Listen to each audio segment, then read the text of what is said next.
Assalamualaikum warahmatullahi wabarakatuh. Nama saya Cantika Mayana Setiawan, NIM 043. Di sini saya akan menjelaskan tentang pengertian logistik. Pengertian logistik bisa diartikan sebuah serangkaian kegiatan perencanaan, pengorganisasian, dan pengawasan.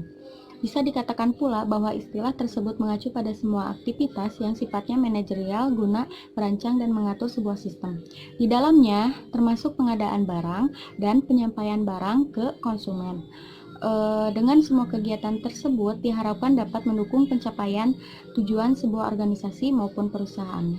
Contohnya pengadaan barang, kegiatan produksi, dan juga distribusi. Setiap aktivitas di atas memiliki performansi yang harus dicapai. Sebagai patokan kesuksesan, performansi di atas tersebut harus dilihat dari segi pelayanannya. Selain itu juga terkait dengan biaya-biaya yang dilakukan dalam rangka pencapaian tujuan perusahaan maupun organisasi tersebut. Terima kasih. Assalamualaikum warahmatullahi wabarakatuh. Nama saya Dimas Fatur Rahman, NIM 511811057.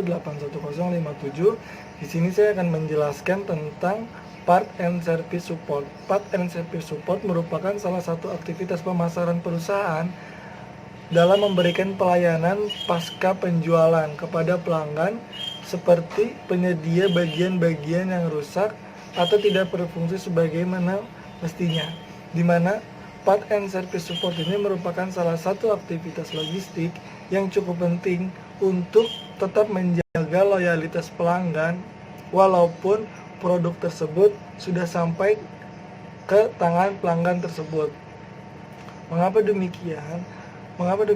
Dikarenakan ketika sebuah perusahaan terus melakukan sebuah pelayanan terhadap produk yang ia jual dan pelayanan tersebut baik, maka konsumen akan melakukan sebuah pembelian ulang atau mempercayakan bahwa ketika konsumen membutuhkan produk akan langsung kepada perusahaan kita. Terima kasih. Assalamualaikum warahmatullahi wabarakatuh. Perkenalkan, nama saya Salma Siti Alfi, NIM akhir 033. Di sini saya akan menjelaskan mengenai jenis-jenis gudang. Terdapat 6 jenis gudang yang biasa digunakan.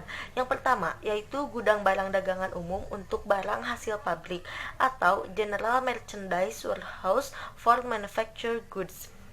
Yaitu tipe gudang ini dirancang untuk digunakan oleh pengusaha pabrik, distributor, dan para pelanggan untuk penyimpanan praktis berbagai jenis produk.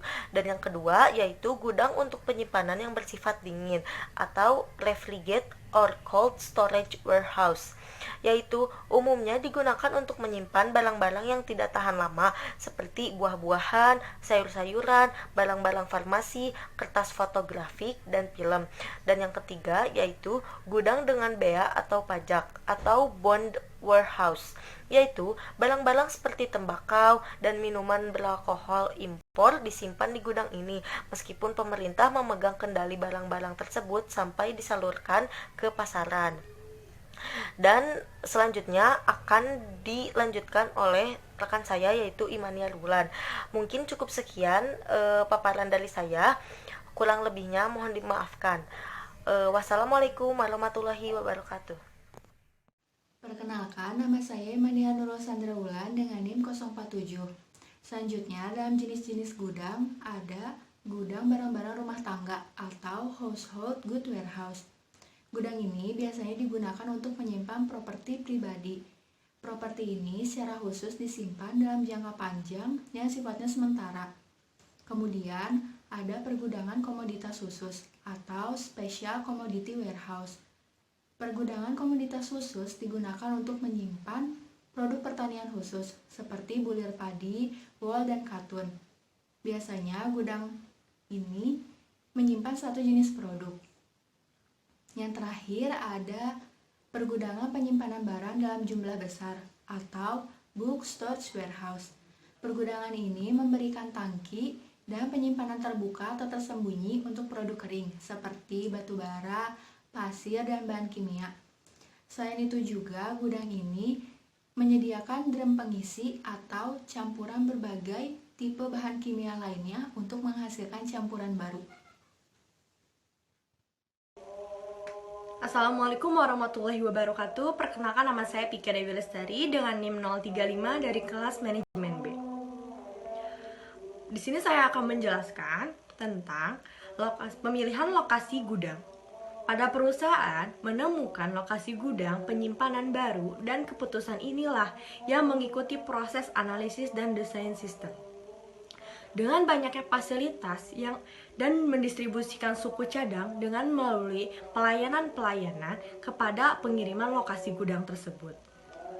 Jika bersedia menggunakan layanan ekspres udara, dan itu akan menggunakan waktu selama hanya 1 malam saja. Dan apabila menggunakan truk, maka diperlukan gudang baru di wilayah tertentu. Setelah satu daerah dipilih, maka kota dalam wilayah itulah yang akan dipilih. Kriteria dalam titik ini seperti ketersediaan, tingkat upah kerja, tarif, pajak, iklim, dan transportasi.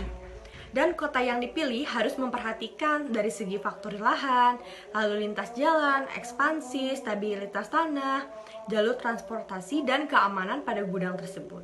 Mereka pun harus memutuskan produksi dan distribusi yang akan ditutup dengan penjadwalan hingga mengurangi dampak buruk pada perusahaan tersebut.